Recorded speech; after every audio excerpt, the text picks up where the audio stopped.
¿Ya? Hola, mi nombre es Carlos Valenzuela Mi nombre es Renata Gallardo. y hoy día vamos a hablar de la pandemia del COVID-19 y las consecuencias que tuvo junto a las medidas políticas que se implementaron. Chile experimentó entre 2019 y 2021 uno de los shocks macroeconómicos más severos de su historia reciente. Y lo hizo de forma consecutiva, sin tiempo de recuperación entre uno y otro. El primero fue el estallido social del 2019, que surgió como una explosión de demandas sociales acumuladas durante décadas, y que en pocas semanas paralizó sectores claves de la economía. Antes de que se superara ese primer shock, Chile y el mundo se estaban enfrentando a la pandemia del COVID-19. Lo que comenzó a estabilizarse comenzó a colapsar. En este video analizaremos ambas perspectivas desde la mirada macroeconómica.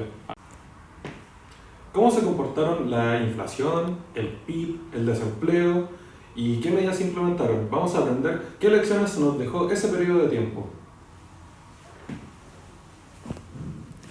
El estallido social produjo un stock de oferta inmediato.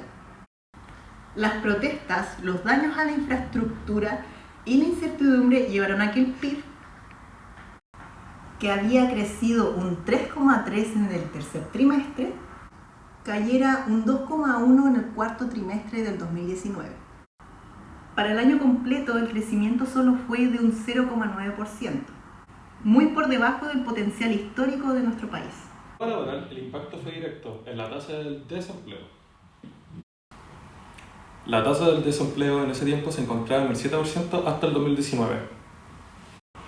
Comenzó a escalar, siendo los más afectados el área del transporte y el área del turismo. Junto con ello, la incertidumbre política generó una contracción en la inversión de las empresas privadas, generando un retraso en el crecimiento potencial del PIB a nivel país.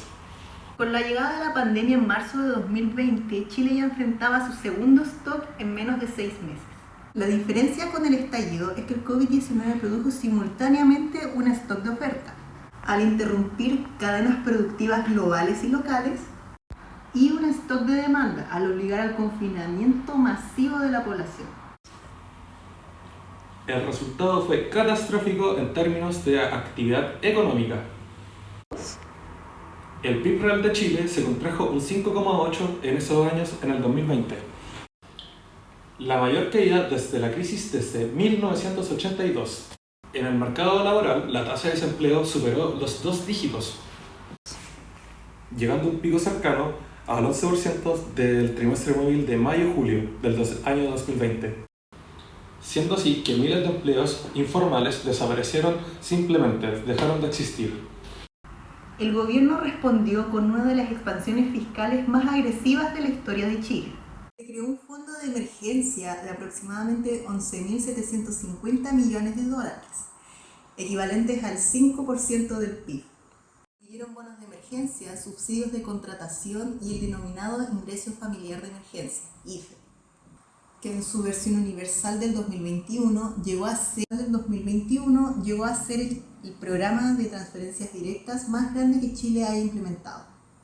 Por su parte, en el Banco Central actuó con igual contundencia en el frente monetario. Bajó la tasa de política monetaria de un 1,75% en enero de 2020, hasta su mínimo técnico de 0,50% en marzo de ese mismo año. Adicionalmente implementó la facilidad de crédito condicional al incremento de colocaciones, conocida como el FIC, para asegurar que la liquidez llegara nuevamente al sector real a través del crédito bancario. Sin embargo, el elemento que verdaderamente transformó la naturaleza del stock fue la aprobación de los retiros de fondos de pensiones. En 3 rondas, julio 2020, diciembre 2020 y abril 2021, se inyectaron al sistema económico 33.000 millones de dólares. Esto equivale al 13% del PIB. Esta medida, concebida como alivio a corto plazo, trajo consigo consecuencias macroeconómicas profundas, las cuales analizaremos a continuación. Aquí radica el principal trade-off o compensación macroeconómica del periodo. Las políticas de emergencia sumadas a los 3 retiros AFP lograron su objetivo. Objetivo inmediato: sostener el ingreso de las familias y evitar una catástrofe social de mayores proporciones. La contracción del PIB fue muy severa, pero fue controlada. Sin embargo, al mismo tiempo se estaba sembrando la semilla de un problema diferente. Liquidez, especialmente de los retiros de AFP que no tenían contrapartida de producción, convirtió lo que originalmente era un stock de demanda y oferta simultáneo en un stock de demanda autónomo.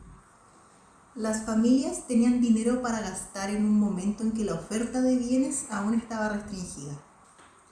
El resultado fue predecible desde la teoría macroeconómica. La inflación pasó de un 3,0 en el año 2020 a un 7,2% para el cierre del 2021. El Banco Central no tuvo otra opción que subir la TPM en julio del 2021, iniciando un ciclo de ajuste monetario que se extendería hasta 2023, alcanzando tasas cerca del 11,75%. Este periodo nos deja al menos 3 lecciones fundamentales macroeconómicas. La primera, y no por ello la menos importante: los fondos de ahorro provisionales no son instrumentos de política económica en emergencia, no lo son. Utilizarlos como tal genera un costo diferido en forma de inflación, mayor endeudamiento público, también está la destrucción del capital acumulado y las pensiones futuras se van a ver perjudicadas. La acción es que el Banco Central no puede tener tanta independencia. Es un activo institucional invaluable. En ella, la presión política habría impedido el alza oportuna de tasas y la inflación habría sido aún mayor.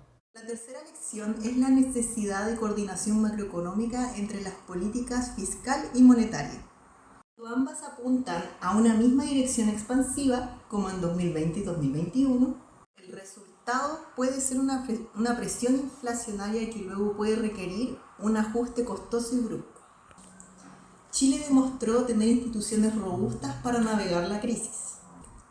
Pero también quedó en evidencia que los consensos de emergencia, como los retiros de la AFP, pueden tener consecuencias macroeconómicas a largo plazo que van mucho más allá del alivio inmediato que prometen. Muchas gracias.